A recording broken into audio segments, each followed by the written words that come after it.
नमस्कार, बहुत स्वागत है आपका प्रतिशोध में। और ये खबर आपको पता चली क्या? ये जो जज्बे वाली फौज अपने आप को कहती है पाकिस्तान की आर्मी, फील्ड मार्शल असीम मुनीर के नेतृत्व में क्या हुआ था आपको पता है? ऑपरेशन सिंदूर के दौरान इसको इतना डर लगा कि कराची छोड़कर ग्वादर की तरफ इनकी नेवी शिफ्ट कर गई, क्योंकि इनको लग रहा था 71 जैसे कहीं कराची सुलग ना उठे। अब इस बार अगर भारत ने कुछ किया तो क्या उधर चाबहार ईरान की तरफ चले जाएंगे क्या? बताएंगे हमारे साथ जो एक्सपर्ट्स हैं, आज आपको बताएंगे कि असल में पक क्या रहा है, और सिर्फ यहाँ नहीं दुनिया के अलग अलग वॉर फ्रंट्स पर क्या पक रहा है आज आपको बताता हूँ। पहले ये खबर देख लीजिए, रशिया यूक्रेन में फिलहाल सीज फायर नहीं होगा।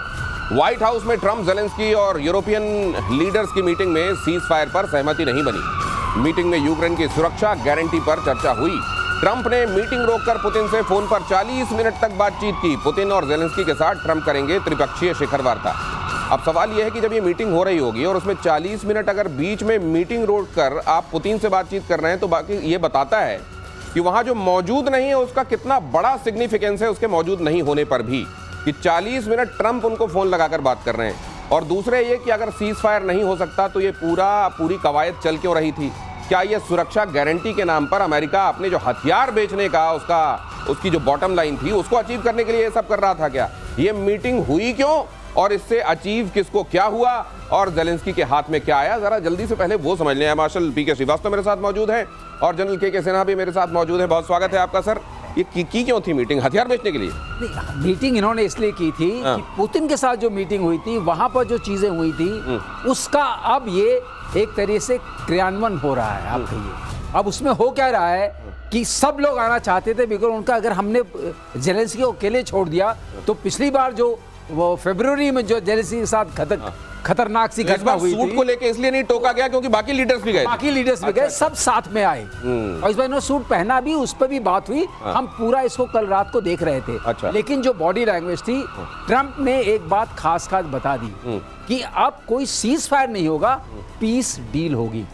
और ट्रंप ने यह भी डिक्लेयर किया कि मैं चेक करा चुका हूं। तो ऐसा मत सोचिए कि मैं इसे कराने में कम हूं, और उसमें हम लोगों का नाम भी फिर एक बार उजागर हुआ। खैर छोड़िए, वो बात तो अलग है, लेकिन इससे एक बात साफ हो गई। और अब बताइए, सब लोग हैं उसके बीच में, आप 40 मिनट फोन करते हैं तो बाकी लोगों को क्या असर पड़ेगा? आप ये सोचिए कि नहीं आपके घर में लोग आए, आप बुलाएं उनको कि आइए मैं आपके बीच में आपकी जो समस्या है उसका समाधान करता हूं। उसके बाद अचानक आप एक फोन लगाएं और बोले बैठो मैं आता हूं जरा, और उसके बाद 40 मिनट बाद आप आए, तो ये अपने आप में बताता है कि वो लोग जो वहां मौजूद हैं वो कितने सिग्निफिकेंट हैं और वो जिसको फोन लगाया गया वो कितना महत्वपूर्ण है। सर मुझे तो लग रहा है हथियार बेच लिया अमेरिका ने, बाकी सब तो जो हुआ सो हुआ।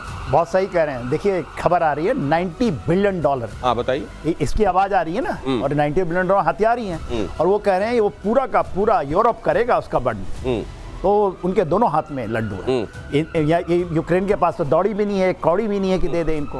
वो तो उनके पहले ही $500 बिलियन का जो रेयर अर्थ मटेरियल का डील कर चुके हैं। अब जिसको निकालना है तो पूरे देखिए यूरोप से निकालेंगे ये पैसे, $90 बिलियन की। उधर रशिया से भी इकोनॉमिक डील हुई है, वहाँ डील हुई है, रशिया जीत गया strategically.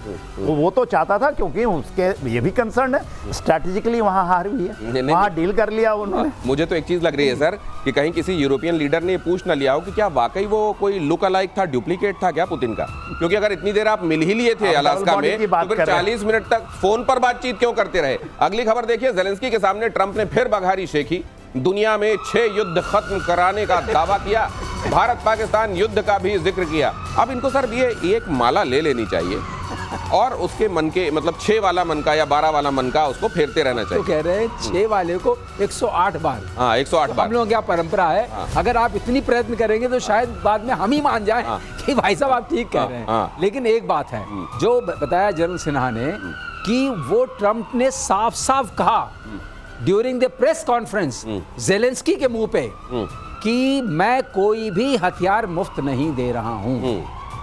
As clear as that.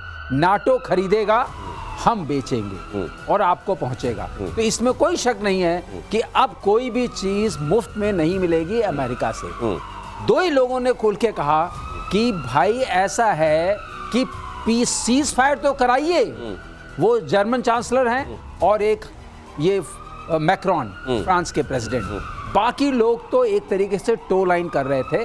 तो पूरे को देख के ये लगता है कि सिर्फ 2 आवाज़ें वहाँ हैं जो सबसे अफेक्टेड हैं और बाकी कोई आमने सामने और मुझे तो ऐसा लग रहा है जैसे वो कुल्फी वाले बेचने के लिए आते हैं ना, उस तरह की आवाज लगाते, सीज फायर करते घूम रहे हैं। और जो सीज फायर की आवाज में इनके पास पहुंचता है कि बताइए मेरे यहाँ झगड़ा चल रहा है, सीज फायर करा दीजिए, बोले डील कर लो पहले।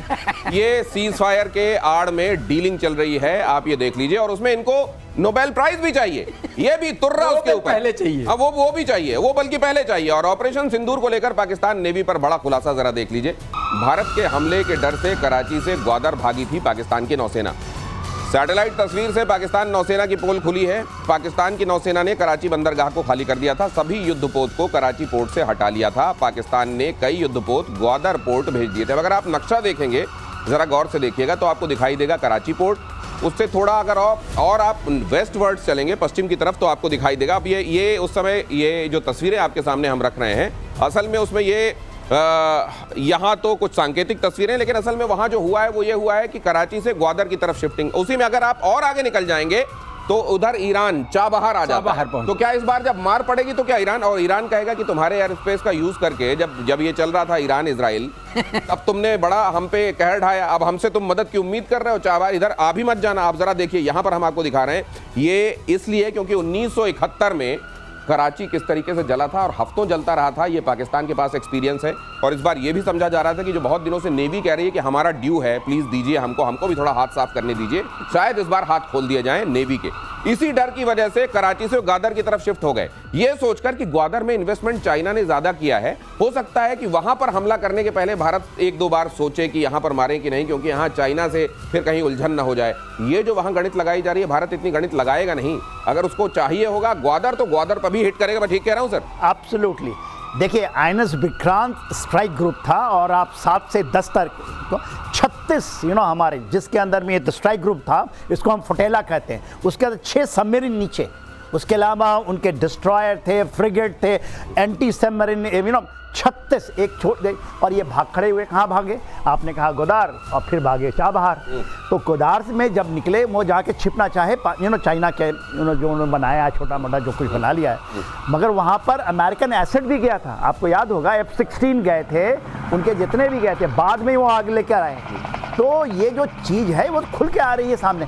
और देखिए, आपने प्रधानमंत्री को याद दिला दिया, उन्होंने कहा है, और वो जब निकले और नेवल चीफ आए थे तो उन्होंने एक बात कही कि आपको बारी आएगी, तैयारी रखिए, आपकी बारी आएगी, तैयारी रखिए। तो इस बार क्या वाकई चाबहार की तरफ चले जाएंगे क्या? ये इधर से कराची से ग्वादर, ग्वादर से चाबहार आप जानते हैं उधर ईरान में, और ईरान इनको आने देगा क्या? क्योंकि डर तो इनका ऐसे ही दिखाई दे रहा है। ईरान इनको घुसने नहीं देगा, क्योंकि ईरान इनकी दगाबाजी, तो ईरान घुसने नहीं देगा। ये चाबहार वहाँ ग्वादर वहीं फंसेंगे। और ग्वादर में ये किस लिए गए थे? ग्वादर में चाइना कहेगा अब मैं नहीं बचा। हाँ, चाइना ऐसे अब जाओ, अमेरिका बचाएगा। उसके पेटीकोट के पीछे छिपना चाहते थे। लेकिन देखिए, जो भी भागता है, इनके यहाँ जैसे मुनीर बंकर में घुस गए, उनको फील्ड मार्शल बना दिया।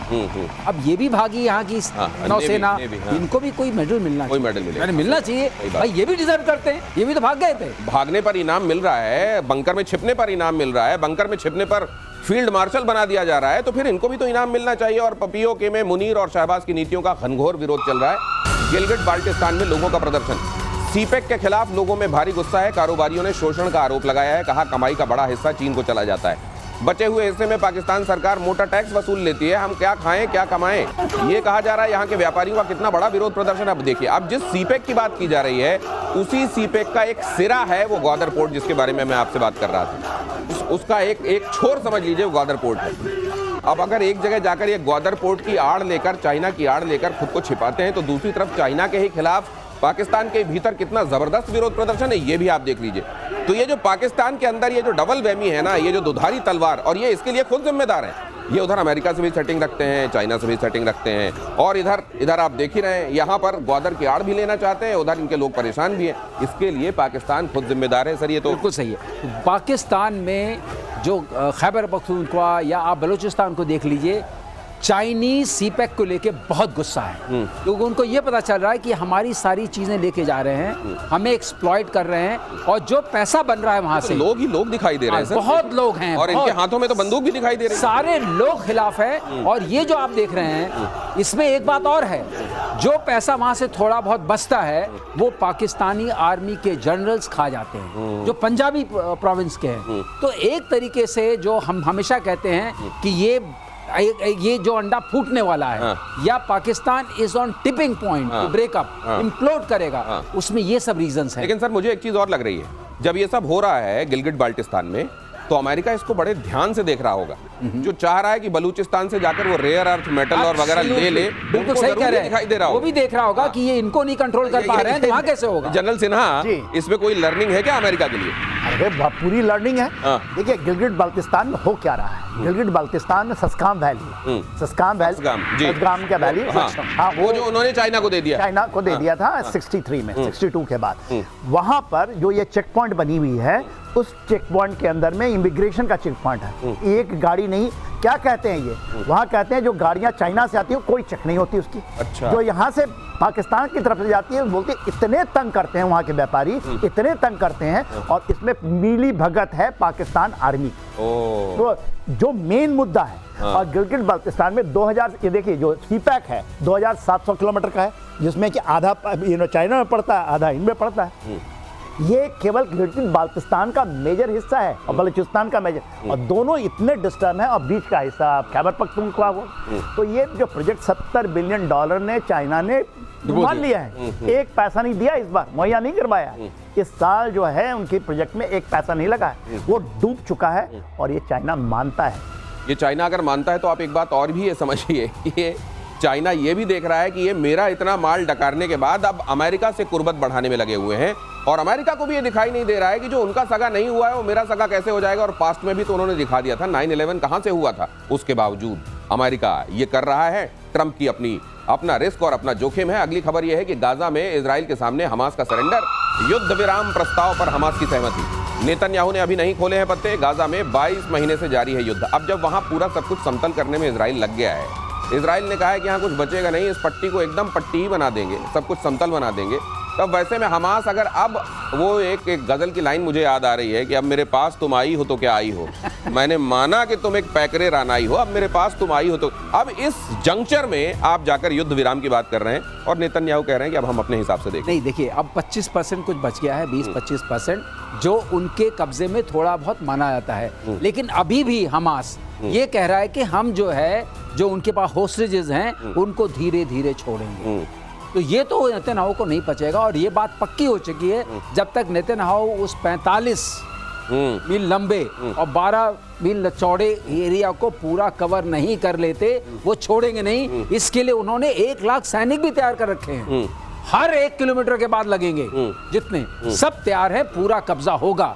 और कब्जा होके वो कहते हैं अब तुम छोड़ो, कब छोड़ोगे। बात सही बात लग रही है। और बताइएगा अगर मैं सही हूं तो हो सकता है कि ट्रंप की तरफ से कहीं से फोन जाता हो इनके पास, एक बार सीज फायर के लिए प्रपोज करके देखो ना, अगर मान जाते तो मैं आके क्रेडिट लेने के लिए हूं ना, क्यों नहीं कर रहे। 7वीं माला, क्या ये 7वीं माला, क्या जनरल सिन्हा ऐसा भी हो सकता है? एब्सोल्युटली। ये क्या कहते हैं, कतर ने किया है कि 10 देंगे, 50 अभी भी बंधक हैं, उसमें से मानता है, इजराइल मानता है कि 30 तो खत्म हो गए, 20 का वो कहता है आधा दूंगा आधा रखूंगा।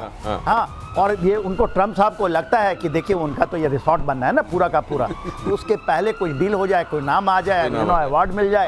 क्या हमने यहाँ भी आम के आम गुठलियों के दाम, रिसोर्ट भी बन जाए, उससे पहले नोबेल भी मिल जाए। 62,000 लोग मर चुके हैं, 1.25 तो घायल हैं। वो कहेंगे कि हमने शांति करा। अरे लाखों लाख लोगों की मौत पर, लेकिन अगर शांति का कबूतर उड़ाया जा सकता है तो ट्रंप साहब क्यों ना उड़ाएं। अगली खबर देखिए, नेतन्याहू का गाजा प्लान। उधर आप देख रहे हैं हमास क्या कह रहा है, इधर नेतन्याहू गाजा को लेकर जो प्लान कर रहे हैं वो देख लीजिए। गाजा पर पूर्ण नियंत्रण करने की प्लानिंग। गाजा में हर 1 किलोमीटर जमीन कब्जाने के लिए इजराइल ने तैनात करने की सोची है 273 सैनिक। 1 किलोमीटर में 273 सैनिक, लगभग 1 लाख सैनिकों को तैनात किया जा रहा है। अब आप सोच लीजिए, गाजा ये 43/12, अब ये गाजा यहाँ पर गाजा पर कब्जे के लिए ये हर 1 किलोमीटर पर 273 सैनिकों की तैनाती इधर चल रही है। उधर हमास कह रहा है हमसे शांति। मुझको लगता है खबर लीक हो गई, इसलिए हमास आके कह रहा है शांति वार्ता कर लेते हैं। अब खबर अब कहते हैं, अब आपने कही दिया है, चुग गई खेत, चिड़िया चुग गई खेत, अब आ रहे हैं आप शांति वार्ता करने के लिए। बहुत पहले होस्टेजेस की डील हमास को कर लेनी चाहिए थी। और ये जो अटैक किया है, आप देखिए उनका एक और सीक्रेट प्लान लीक हुआ है। उनके जनरल ने कहा था कि एक एक आदमी जो उन्होंने हमारे मारे हैं उसके कम से कम उसके बदले में 50-50 मारेंगे। ये बात भी आ चुकी है। तो इसका मतलब नेतन्याहू और उनके जनरल जो उनकी आर्मी है इस वक्त, वो सब्र नहीं करेगी जब तक पूरा कब्जा नहीं कर लेगी। ये बात अपने आप में तय हो चुकी है। और इसी बात को सोच करके ट्रंप ने भी कह दिया था ना कि यहाँ हम बनाएंगे वगैरह। सर मुझे मतलब मैं तो, आप लोग तो वॉर वेटरन से, आप जानते हैं स्ट्रेटजी क्या होती है, लेकिन मुझे एक चीज लगती है, गाजा में 43/12 जो भी है, इसका पूरा का पूरा इलाका एक जैसे चैलेंजेस वाला तो होगा नहीं। पर किलोमीटर 273 सैनिक, मुझे नहीं लगता, आप जरूरत के हिसाब से डिप्लॉयमेंट करते हैं, आपको कहां कैसी चाहिए, लेकिन मुझको लगता है ये 273 हर एक किलोमीटर पर तैनाती के पीछे इसमें साइऑप्स ज्यादा हैं, इसमें संदेश ज्यादा है, पोस्टरिंग ज्यादा है। क्या मैं ठीक कह रहा हूँ? एब्सोल्युटली सही। देखिए मैं आपको सामरिक दृष्टि दिखाता हूँ। एक कंपनी जो हमारी इन्फेंट्री, वही इन्फेंट्री है वहाँ पर, मैकेनाइज्ड इन्फेंट्री है, उसमें 250 लोग होते हैं।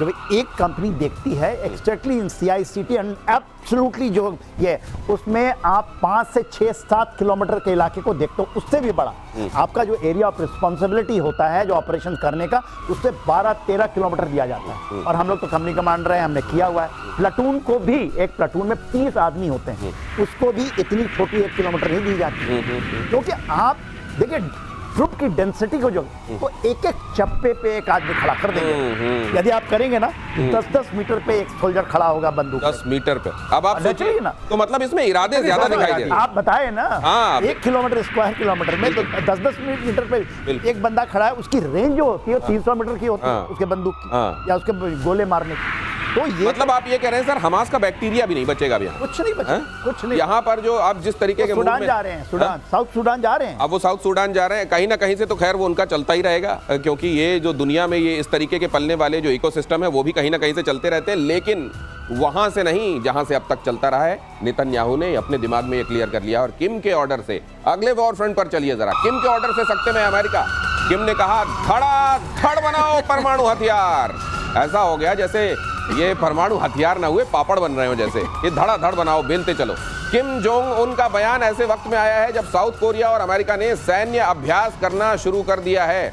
तो साउथ कोरिया और अमेरिका वॉर ड्रिल कर रहे हैं, और इधर किम जोंग उन की बहन तो पहले ही कह चुकी हैं कि हम अमेरिका से कोई बातचीत नहीं करेंगे, अमेरिका हम जानते भी नहीं अमेरिका कौन है साउथ कोरिया के मामले में। और अब ये भी कह दिया कि बनाओ बनाओ हथियार बनाओ, और वो भी परमाणु हथियार। परमाणु हथियार के लिए जैसा यहाँ शब्द इस्तेमाल किया गया है उसको मैं फिर से एक बार दोहराता हूँ, धड़ाधड़ बनाओ। ऐसा लग रहा है लाइन फैक्ट्री, कहीं जीन्स बनाने की कोई फैक्ट्री है, लो धड़ाधड़ बनाओ। सर ये तो परमाणु हथियारों की कम से कम इज्जत कर लेते धड़ाधड़ बोलने के पहले। तो वो चाइना को फॉलो कर रहे हैं। चाइना ने 600 बना चुके हैं और 2035 में बोलते हैं 1500 बनाएंगे। धड़ाधड़ सब बना रहे हैं, तो वो तो फॉलो कर रहे हैं। रशिया के पास 5000 का जखीरा है, 5000 के थोड़ा नीचे अमेरिका है, वो भी बनाना, लिटिल मैन फटल मैन सब बना रहे हैं। जरूर मैं एक ऐड करना चाहूंगा, ये धड़ाधड़ में एक बात है, बाकी लोग तो डेटरेंट के लिए बनाते हैं। हाँ, डेटरेंस के लिए। ये बनाते हैं असली वाला। अच्छा, इनका इतना कोई और कोई चीज नहीं है। ये कहते हैं मैं तो मारूंगा, इसी से मारूंगा। अच्छा, मेरे पास एक ही चीज है। हो। मतलब बाकी लोग ये कहते हैं कि जब मेरे पास कुछ नहीं बचेगा तब मैं इससे मारूंगा, और ये कहते हैं कि मैं शुरुआत ही इससे करूंगा। यही है मेरे पास, यही इसके अलावा कुछ है नहीं। अब देख लो, इसलिए ये बड़े खतरनाक है इस मामले में। दाएं बाएं वैसे ही फेंकते रहते हैं। जापान के दाएं से भेज दिया, किसी को ऊपर से फेंक दिया, ये सब करते रहते हैं। तो ये किम इस मामले में सबसे खतरनाक हैं, क्योंकि इनके पास यही शुरुआती है और कुछ ही नहीं है। तो इनके पास अगर यही है और कुछ नहीं है, तो दुनिया भर में ईरान को बनाने से रोका जा रहा है, ये सब किया जा रहा है। असल में जिसकी तरफ निगाह होनी चाहिए और जो सन की नंबर 1 है और कभी भी कुछ भी कर सकता है, वो तो किम जोंग उन है। और वो तो बातचीत की शुरुआत ही, मतलब कोई वहां पर पहले स्टार्टर, फिर मेन कोर्स और फिर डेजर्ट नहीं होने वाला, सीधे यही पेश किया जाने वाला है दुनिया के लिए। तो दुनिया को लेकर अगर कोई डूबने का मादा वाकई रखता है, सनक जिसका कुछ नहीं कहा जा सकता, वो तो किम जोंग उन है। लेकिन किम जोंग उन ने जो धड़ाधड़ वाली बात कही है, अब एक बात और समझ में नहीं आती कि क्या वाकई एनरिच्ड यूरेनियम, हम इतनी बातें करते हैं यूरेनियम, उसको संशोधित करना, इसको फिर इतना प्योरीफाई करना कि उससे परमाणु बम बनाए, इनके पास क्या ढेर लगा है क्या सर? देखिए, जो आप ये देखेंगे कैसे कहाँ से आया। पाकिस्तान से, चाइना के थ्रू पाकिस्तान गया था, पाकिस्तान से इनके पास न्यूक्लियर आया, उन्होंने न्यूक्लियर बनाया और बोला कि हम न्यूक्लियर बन गए। अभी तो रशिया भी उनके पास साथ में, उनका स्ट्रेटेजिक पार्टनरशिप है, मोस्ट ट्रस्टेड स्ट्रेटेजिक। 12,000 सोल्जर भेजा केवल नॉर्थ कोरिया ने चाइना के साथ, बहुत बड़ी दोस्ती। तो उसमें कहीं कमी नहीं आएगी यदि इनकी मंशा होगी और डिटरेंस पैदा करना है तो ये तो 3,000 5,000 से भी ज्यादा बना देंगे। और तो ये कभी इनको तो कभी ट्रम्प यहाँ भी जाए, नहीं, यहाँ भी जाके कहे कि नहीं, वो तो गए थे और उसके बाद क्या हुआ वो भी दुनिया ने देखा, लेकिन जाके यहाँ पे भी कुछ कर लें ऐसा कि नोबेल मिल जाए। दिनेश, ऐसा भी तो है। इनका ये है कि इन्होंने, जैसे उन्होंने पाले हुए हैं कुछ पाकिस्तान, ये वो, ये इन लोगों के हैं। अच्छा, ओके। ये उनकी तरफ से, रशिया की तरफ से, चाइना की तरफ से, दोनों तरफ से डील करते हैं। ओके। ये अपना नहीं, लेकिन सर मेरे को इसमें आप देखिए, पाकिस्तान को आप अंडररेट कर रहे हैं सर। वो उसी का दौर है जो इस जमाने में इधर का लगता रहे और उधर का हो जाए। ये पाकिस्तान में है सर, बहुत लगता है इधर का है, हो उधर का जाता है, इधर का माल खींच लिया। मुझे लगता है कि विश्व शक्ति, खास तौर से जो समझा जाता है पोल्स अपार्ट है, जैसे अमेरिका और चाइना, उनमें अगर कोई ब्रिज बन सकता है सर, हाँ, ऐसा खतरनाक ब्रिज, ये केवल ये मुनीर का ही बन सकता है। मुनीर का ब्रिज। अगली खबर देखिए, कनाडा को 5 आइज से बाहर करेंगे। 5 आइज, 5 आंखें, ये 5 आइज से बाहर करेंगे ट्रंप के टॉप सलाहकार पीटर नवारो ने प्रस्ताव दिया है। ट्रंप ने जल्दी प्रस्ताव को मंजूरी देने के बारे में मन बना लिया है। 5 देशों के खुफिया समूह का गठबंधन, ये 5 आइज, ये 5 आंखें। अब ये 5 आंखें कौन कौन है? इसमें यूनाइटेड स्टेट्स शामिल है, इसमें यूनाइटेड किंगडम शामिल है, इसमें ऑस्ट्रेलिया शामिल है, इसमें न्यूजीलैंड शामिल है और इसमें कनाडा शामिल है। और कनाडा को बहुत इसमें वो भी था, आपको याद होगा आतंकी निज्जर के संदर्भ में ये जब बातें हुई थी तो ये कहा गया कि निज्जर के संदर्भ में हमको खुफिया इनपुट मिले हैं, भारत का हाथ है इसमें। और ये खुफिया इनपुट कहाँ से रहती है? 5 आइज वाले में। तो जिस 5 आइज के चलते ये इतने चौड़े हो रहे थे, उस 5 आइज से कनाडा को ही निकाले जाने का अब हाल बन गया है। सिर्फ इतना ही नहीं, ट्रंप तो हर दिन कहते रहते हैं हमारा 51वां राज्य कौन सा है, तो उधर से आवाज आती है कनाडा। तो ये ऐसे में सर कनाडा के बहुत सारे भ्रम अब दूर हो रहे होंगे। बहुत भ्रम दूर हो रहे हैं। कनाडा इस वक्त ऐसी आइसोलेटेड कंडीशन में है, 5 आइज से निकाल दिया दिनेश, ये बहुत बड़ी कनाडा के लिए हार होगी। क्योंकि कोई भी शक्ति इंटेलिजेंस के जरिए चलती है, जो डीप स्टेट ये बार बार कहते रहते हैं, ये उसका हिस्सा है। मुझे तो दूसरी बात general Sinha, and correct me if I am wrong, United states असल में ये कह रहा है कि अरे भाई अब तो तुम मेरे ही 51वें राज्य हो, तुमको अलग से 5 आइज क्यों? एब्सोल्युटली, अब तो तुम मेरी 2 आंखें हो। न्यूक्लियर अम्ब्रेला हम देंगे। उन्होंने कहा, उन्होंने गोल्डन डैम बना रहे हैं, बोलो आपको पैसे खर्च करने की जरूरत नहीं, हम गोल्डन डैम बना रहे हैं, आप क्योंकि 91 देश हैं, बोला है डोनाल्ड ट्रंप ने, आपके पैसे हमारे पास होंगे। और देखिए बहुत सारी चीजें हो रही हैं, आपको पता होगा वहां पर कितने बार एक गाड़ी जब बनती है ना, 5 बार जाती है कनाडा वापस, यहाँ उसको रंग करना है, वहां गई टायर लगना है, तो यहाँ कनाडा का ऐसा संबंध है। और देखिए डोनाल्ड ट्रंप ने क्या बना दिया। और लेकिन इसमें एक और मजेदार बात है, एक सेकंड, ये जो पीटर नेवारो की बात हो रही है बड़ा इंटरेस्टिंग है। पता है कौन है ये? पीटर नेवारो वही है जो कहते थे कि यदि रूस के साथ आपका ये चला तेल तो आपको 500 टाइम आपको लगाएंगे। वही है पीटर नेवारो, 500 टाइम इन्होंने धमकी दी थी। Peter Navarro is a very dangerous man. और वो क्यों कह रहे हैं यहाँ पर, उसमें भी भारत को जोड़ा है इन्होंने, इसमें भी भारत को जोड़ा है। अच्छा, आप डीप जाएंगे क्यों लगा रहे हैं ये? कहा कि आपका बहुत अच्छा संबंध बन रहा है भारत और कनाडा का, इसलिए जोड़ा है, बोला है इसमें। अच्छा, नहीं तो इसमें से सबसे हार्ड लाइनर जो है वो पीटर नेवारो ही है। पीटर नेवारो के बारे में ये जो, और he is got the years and eyes of Trump. अच्छा, ये अपने आप में बहुत खतरनाक बात है पूरे विश्व के लिए। लेकिन ये जो इस वक्त कर रहा है, जो 4 आइज वाला मामला है, ये थोड़ा कनाडा को डिसिप्लिन भी करेगा। अच्छा। और अभी आपको एक हमारे डिप्लोमेट हैं, बहुत अच्छे माने जाते हैं, उनकी एनालिसिस ये है कि इस वक्त जो इन्होंने मंथन किया है ट्रंप ने, this is not the final stage. ये फाइनल स्टेज में आप देखिएगा, it will resettle, India will again gain the access. अच्छा। और वो चीज सेटल करने के लिए कनाडा को डिसिप्लिन करना बहुत जरूरी था, क्योंकि ट्रूडो ने आके बड़ी बड़ी बातें करनी, जस्टिन ट्रूडो वाला मामला जो है, असल में भारत ने ये गाहे बगाए। अगर भारत को भी कहीं स्कीम ऑफ थिंग्स में देखकर पीटर नवारो ये बात कह रहे हैं, तो ये बात भी दुनिया को बार बार भारत के नेतृत्व ने बताई है कि अपने हितों को देखते हुए ही भारत कदम आगे बढ़ाएगा। वरना जो हमारे परमानेंट फ्रेंड्स हैं, जो हर हाल में हमारे साथ रहे हैं, वो हमारे साथ हैं।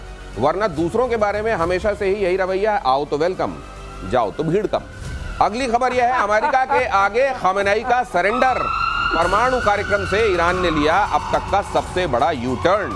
ईरानी विदेश मंत्रालय की तरफ से कहा गया कि अगर अमेरिका और यूरोपीय देशों की तरफ से लगाए गए प्रतिबंधों में ढील मिले तो उसके बदले ईरान भी नियम मानने के लिए तैयार है। कमाल है साहब, क्या बात है।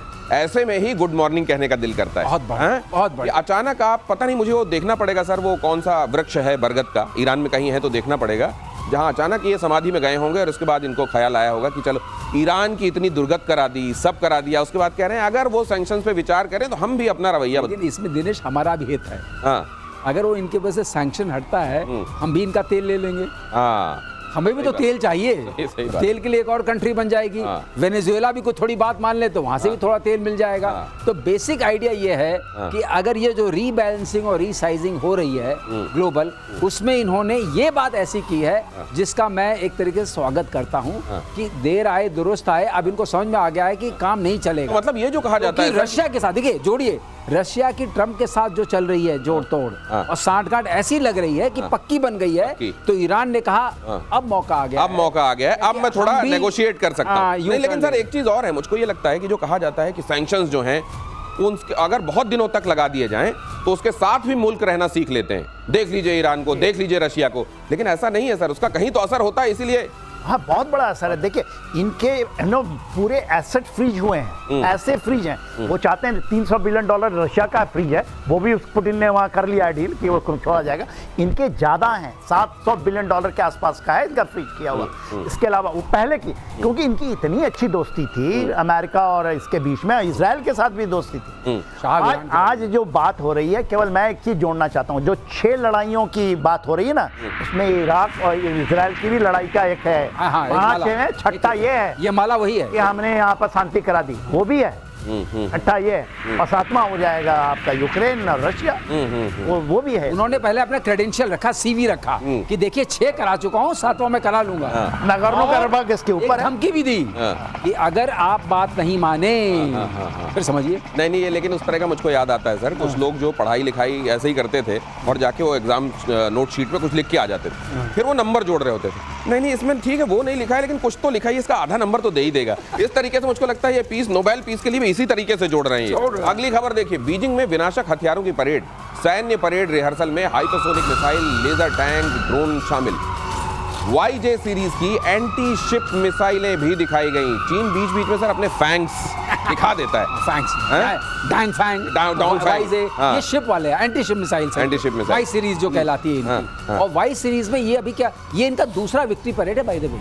ये 70th में इन्होंने पहला मनाया था, जब 70th ईयर्स ऑफ इंडिपेंडेंस, और ये 3 सितंबर मान के चलते हैं। 2 सितंबर को जापानीज ने सरेंडर किया था फॉर्मली इन 1945, वहां से ये रिलेट करते हैं। अच्छा। तो ये 80th है, और 80th को ये मान के चलते हैं कि 80th में सेकंड ही है, ऐसा नहीं कि हर साल करते हैं। और उसमें इन्होंने जो कुछ दिखाया है, अब वाई सीरीज का खुल के आ रहा है। वाई सीरीज जो वाई 17 की बात हो रही है, ये अगर आप इसका ब्रोशर पढ़ें जो हम लोग पढ़ते हैं हमेशा, वो बड़ा खतरनाक है। अच्छा, वो खतरनाक। तो चारण और भाट के बारे में जैसे आप सुनते हैं ना कि पहले राजा महाराजाओं के बारे में वो जो करते थे, उनके व्यक्तित्व और कृतित्व को और बढ़ा चढ़ाकर बताया जाता था, उसी तरीके से चाइना के ब्रोशर होते हैं, जिसमें आप हथियारों के विषय में पढ़ लेंगे, आपको लगेगा चाइना के सामने कहां टिकेगा कोई, अमेरिका को भूल जाना चाहिए, सरेंडर कर देने, ट्रंप को यूं करके आना चाहिए शी जिनपिंग के सामने। लेकिन वो वहीं तक होता। सर ये शुन जू की जो फिलॉसफी है, वो कहती है बगैर युद्ध लड़े तुम जीत जाओ। तो उसमें बीच बीच में आपको अपने जहर वाले दांत दिखाने पड़ते हैं। दिखाने पड़ते, आपने देखा ना 17 J10C, आप PL-15 मार देंगे। तो वो गलती हो गया। 81% जो दे दी है वो सारे फेल हो गए। अदरवाइज इनकी नेवी क्यों भाग गई?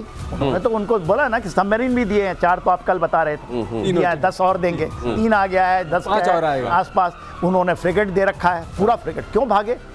उनको पता है ये सब नहीं चलेगा। और ये तो हम लोग ने नॉर्दर्न बॉर्डर के ऊपर में एक्चुअली फिजिकली मैं देखा है। मैं MGGS ऑपरेशन रहा हूँ लंबे समय तक, नॉर्दर्न बॉर्डर का पूरा देखा है। इनकी काबिलियत क्या है, ये सिगरेट पीने वाले और रेड बीच में बियर पीते आधे घंटे में चाहिए इनको। ये क्या लड़ाई लड़े? तो ये जनरल सामने बिल्कुल लड़ाई नहीं लड़ सकते। ये है एक्चुअल है, कॉन्स्क्रिप्ट है। परेड में दिखा सकते हैं ना। हाँ, परेड में तो बहुत भाई देखिए कितना परेड में तो इतना आपने देखा YJ-17 का हाइपरसोनिक है, ठीक है, उसके बाद ग्लाइड करेगा, सब कुछ है इसके अंदर जो आप चाहेंगे कि आपकी मिसाइल में हो। तो मैंने जब इसका डिस्क्रिप्शन पढ़ा तो मैंने कहा भाई रॉशर बड़ा तगड़ा है। लेकिन सर ऐसा तो नहीं होगा जब ये कोई खरीदने जाए इनसे तो ये बोलेंगे हाँ ये सब है, और साथ में हमेशा डिस्काउंट पे देते हैं, पाकिस्तानियों को हमेशा डिस्काउंट पे देते हैं, और साथ में ये भी बता देते हैं ये एक्सपोर्ट क्वालिटी है, ध्यान से चलाना। और अमेरिका ने ऑस्ट्रेलिया के पास हाइपरसोनिक मिसाइल तैनात किया। ऑस्ट्रेलिया के उत्तरी इलाके में डार्क ईगल मिसाइल की तैनाती हुई। अमेरिकी डार्क ईगल को पहली बार विदेश में तैनात किया गया है। अब डार्क ईगल मिसाइल की रेंज में चीन का बड़ा समुद्री इलाका है। अब आप ये समझ लीजिए कि ऑस्ट्रेलिया में अमेरिका की एक बड़ी खतरनाक मिसाइल को डिप्लॉय किया गया है। वो डिप्लॉय क्यों किया गया है? ताकि चाइना जो साउथ चाइना सी में अपनी दादागिरी दिखाता रहता है उस पर थोड़ी लगाम लगाई जा सके। डार्क ईगल उसी का मैच है YJ-17 का। अच्छा, उसका मैच है क्या सर? मैच है। अच्छा उसी का मैच है, लगाया गया है। अच्छा। तब उन्होंने YJ-17 को अपने विक्ट्री परेड में दिखाया है। अच्छा, ऐसा नहीं है, हमारे पास भी है। है सब कुछ है। आप चिंता नहीं करिए, माल सब है। तो ये सर ये पोस्चरिंग जो है, ये तुम्हारे पास ये है तो मेरे पास ये है, तुम्हारे पास ये है तो मेरे पास ये है, ये महाशक्तियों की पोस्चरिंग क्या दुनिया को किसी दिन खतरे में डाल सकती है? नहीं। देखिए, इसमें डार्क ईगल के बारे में ये जो एक चीज़ है जिसको कहते हैं नॉन एक्सेस है एंड एरिया डिनायल, तो ये बहुत डेंजरस है। ये एरिया डिनायल जो कि रणनीति है, चाइना की एक डिक्लेयर्ड रणनीति है कि हम अपने एरिया को डिनाई करेंगे। डार्क ईगल उसको हाइपरसोनिक है, 2777 ऐसे ही कुछ 2777 किलोमीटर की इसकी रेंज पूरे जत पे आता है। और एरिया डिनायल की जो बात करते हैं उसकी पूरी रणनीति को इसने तोड़ दिया है। तो यदि मारेंगे तो अमेरिका को मारेंगे वो, ये तो ऑस्ट्रेलिया है ना, अमेरिका तो बहुत दूर बैठा हुआ है। यदि आप बोलेगा उसका वेस्ट कोस्ट भी जाइए तो गुआम को भी यदि मारना चाहेंगे तो कहाँ मारेंगे? दिक्कत वो है, क्योंकि ऑस्ट्रेलिया में तो लगा दिया और उनको एक फ्रंटलाइन स्टेट बना दिया। ऑकस बनाया ना, ऑकस का हिस्सा ही है जो ऑस्ट्रेलिया यूके अमेरिका का हिस्सा है। नाटो को ये लाना चाहते थे, नाटो नहीं है तो ऑकस बना दी, वार्ड तो चला नहीं। तो है तो डेंजरस, चाइना के कान तो खड़े, पैर की जमीन तो निकली। तो ये एंटी एक्सिस एरिया डिनाइल ये लगभग समझ लीजिए वैसे कि ये मेरा इलाका है, यहाँ मत आना, आओगे तो मेरे पास ऐसी चीजें हैं कि मैं तोड़ फोड़ दूंगा एरिया को, एरिया पूरा एरिया। और साउथ जैसे चाइना दिल्ली है पूरे के पूरे एरिया को। हाँ, एरिया को दिनेश, एक बात एरिया ध्यान रखना डिनायल है कि जब इन वेपन्स की बात आती है रॉकेटरी की तो नथिंग टू बीट इंडिया नहीं, रशिया। अच्छा, nothing to beat Russia. Okay. ये अगर 5+ चलती हैं, हाइपरसोनिक मिसाइल्स हैं, 6+ चलती हैं, वो 20+ चलती हैं। गार्ड वगैरह वहाँ जाके इनका मामला समाप्त हो जाता है, वहाँ से वो शुरू करते हैं। इसीलिए उनके साथ जो मुलाकात होती है प्रेम पूर्वक होती है। अच्छा, आप प्रेम बढ़ाने के लिए स्पीड ज्यादा रखिए, रेंज ज्यादा रखिए। आर्सेनिक की बात बाराबोस्निक अभी छोड़ा है। नहीं, आप बिल्कुल सही कह रहे हैं सर। आप जिस प्रेम की बात कर रहे हैं, असल में ट्रंप अब जिस तरीके से पीस की बात कर रहे हैं, वैसे में प्रेम की परिभाषा भी बदल के अब ये वाला प्रेम हो जाना चाहिए जिसकी बात कर रहे हैं। जब इतना पीस की बातें ट्रंप कर रहे हैं तो फिर प्रेम भी अब वो प्रेम हो जाना चाहिए जिसमें मिसाइलें आपस में जाकर टकराती हैं। और ताइवान की सीमा पर चीन की घुसपैठ, ताइवान की सीमा में घुसे चीनी प्लेन, ताइवान ने बताया उकसाने वाली कार्रवाई है। बेचारे ये ताइवान के लिए, ये उधर सेमीकंडक्टर बना रहा होता है दिन रात, दुनिया के लिए टेक्नोलॉजी की क्या चीज़ें मुहैया करा रहा होता है, और साथ में इस सिरदर्द का बाम लगा रहा होता है हर दूसरे दिन। और ये चाइना जो है हर चौथे पांचवें दिन इसी तरीके से एक जत्था भेज देता है, जाओ और डिस्टर्ब करो। देखो दिनेश, ये चाइना कहता है कि ये मेरा है ताइवान, तो फिर कैसा एयर डिफेंस आइडेंटिफिकेशन जोन? हम आप एक ही हैं, हम आप एक। तो ADIZ का मतलब क्या है? तो ये अपना आते आते घूमते फिरते रहते हैं, और ताइवान का काम है प्रोटेस्ट को रजिस्टर। ये मतलब अब ये जिस तरीके से अमेरिका, उसी तरीके से चाइना। अमेरिका उधर क्या कनाडा को लेकर क्या कह रहा है, जो तेरा है वो मेरा है, तो तेरा वाला पहले मेरा कर दे, फिर तू मेरा वैसे भी मेरा है। यहाँ पे भी वही है ताइवान के साथ चाइना का, ये तो है ही मेरा, वन चाइना पॉलिसी। हर दूसरे जी ये तेरा एयर डिफेंस जोन थोड़ी है, तो मेरे तेरे में फर्क क्या है? इसलिए ये आ रहे हैं फाइटर एयरक्राफ्ट। लेकिन सर इसका ये अब उनके लिए यूज टू हो, इसी तरह के किसी दिन भेज कर सरप्राइज कर देगा चाइना, तो इनको ताइवान को लगेगा रूटीन में डिस्टर्ब कर रहे हैं। ऐसा भी हो सकता है क्या? देखिए, ऐसी जरूरत ही नहीं पड़ेगी। हाँ, अभी देखिए अमेरिका में डोनाल्ड ट्रंप साहब क्या कहते हैं कि मेरे पूरे टर्म में अभी भी 3.5 साल बचा है, हम ये गारंटी दिए हैं। शी जिनपिंग ने बताया है कि ताइवान अटैक ही नहीं, चाइना अटैक नहीं करेगा, चाइना अटैक ताइवान को नहीं करेगा। मैंने 3.5 साल का समय मिल गया, तो 2027-28 आ गया, जो आ गया हो गया।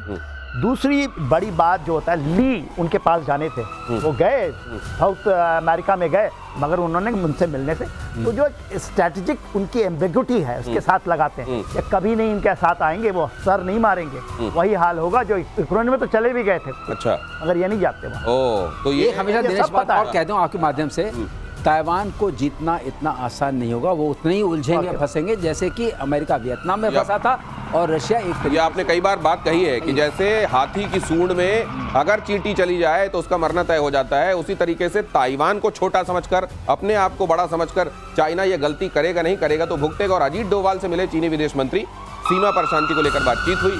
डोभाल ने कहा द्विपक्षीय संबंध और मजबूत हुए हैं। चीनी विदेश मंत्री ने कहा कि सीमाओं पर जो स्थिरता बहाल हुई है उसे देखकर हमें बहुत खुशी हो रही है। ये तस्वीरें कहीं पर भी सदाशयता का वेलकम किया जाना चाहिए। अगर सदाशयता कहीं आ रही है तो उसका स्वागत होना चाहिए। Good sense must be welcome and must prevail. लेकिन लेकिन ये ली है। ये जो कहते हैं कि ट्रस्ट देम बट वेरीफाई, मुझे लगता है वेरीफाई इनको तो 10 दिशाओं से वेरीफाई करने की आवश्यकता है सर। या अब आप बदले माहौल में ये भी थोड़ा संभल के चलेंगे? देखिए, हमारी जो हमने लगाई terror and talk will not go together, border will decide our relation. ये है हमारा आज के दिन में चाइना के साथ। बॉर्डर के ऊपर में यदि आप सही हैं तो हम सब चीज और करना भी चाहिए। केवल हम ऐसा नहीं है कि हम कोई काल कोठरी में बैठ जाएं और कुछ ना करें। व्यापार होनी चाहिए, आपका मेल मिलाप होना चाहिए तो हो जाए। क्योंकि देखिए, कहीं ना कहीं दुनिया में 21वीं सदी में चीजें बदल रही हैं। मैं फिर से आपको याद दिलाऊंगा वो ट्रायंगल की, और वो एक पॉसिबिलिटी है। एशिया की सदी आनी है तो ये होना चाहिए। रशिया, चाइना, इंडिया वाला ट्रायंगल ये होना चाहिए। इसमें सबसे बदमाश जो है वो चीनी है, क्योंकि सी जिनपिंग को तो नहीं समझ में आई। और बहुत बार मोदी साहब ने 16, 17, 18, 19, 20 में इन्होंने किया, मगर अब समझ में आ रही। उन्होंने लिखा ना, dragon and elephant can tango. और कब लिखा? It takes two to tango. पहली बार लिखित में आया है। बस इसको आप मत छोड़िए। हाँ। आज तक चाइना ने कभी लिखित में नहीं दिया, उसने लिखित दिया है हमारे प्रेसिडेंट सी जिनपिंग। लेकिन मेरे को एक चीज लगती है सर, अगर रशिया वाली लगाम डाली जा सके तो फिर चाइना पे भी राइड किया जा सकता है। देखिए, रशिया की बहुत बड़ी लगाम चाइना के ऊपर है। हाँ। चाइना के पास जो भी आज मिलिट्री इक्विपमेंट है, जो भी, हाँ। वो सारा रशियन टेक्नोलॉजी बेस्ड है। हाँ। एक्सेप्ट ये जो YJ आपने 17 दिखाई थी, ये एक्सोसेट मिसाइल से उत्पन्न हुई है। तो इस तरीके से इन्होंने सारी चोरी करके सर बनाया। बड़ा मन कर रहा है इस पर। और आपने बहुत बड़ी बात कही कि राइड कर सकते हैं। India can ride on China. India can ride on China. Yes. और आपकी तरफ से आ रहा है कि मैंने जो बात कही है बड़ी बात कही है, तो सर मेरी तरफ से ये कॉम्प्लीमेंट है आपकी तरफ से। Thank you so much. 60% youth है हमारे होने वाले, उनके सब बूढ़े हो रहे हैं। और ये ताकत पहचानना पड़ेगा। बहुत धन्यवाद सर, बहुत धन्यवाद प्रचोद में पधारने के लिए। बात लंबी करता, वक्त नहीं है। Thank you so much. हमेशा